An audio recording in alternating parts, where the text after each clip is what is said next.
శ్రీ సత్యసాయి జిల్లా కదిరి నియోజకవర్గం Kadiri municipal commissioner ఫిర్యాదు మేరకు కేసు నమోదు. సిఐడివి నారాయణరెడ్డి. సత్యసాయి జిల్లా కదిరి టౌన్ బంగారు లక్ష్మణ్ కాలనీలో శ్రీనివాసులు మరికొంతమంది వ్యక్తులు ప్రభుత్వ కదిరి మున్సిపాలిటీ నుంచి ఎటువంటి అనుమతులు లేకుండా నీటి సరఫరా కొరకు కదిరి మున్సిపల్ నీటి పైపు లైనును పగలగొట్టి దాని నుంచి అక్రమంగా నీటి పైపులు ఏర్పాటు చేసుకోవడం తెలిసిన అధికారులు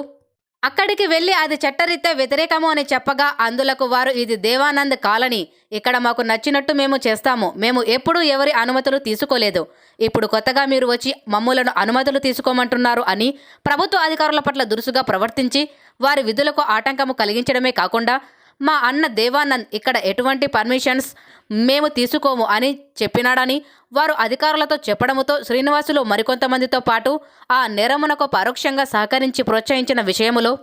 దేవానంద్ మీద Kadiri municipal commissioner K Kiran Kumar ఇచ్చిన ఫిర్యాదు మేరకు కేసు రిజిస్టరు చేయడము జరిగినది.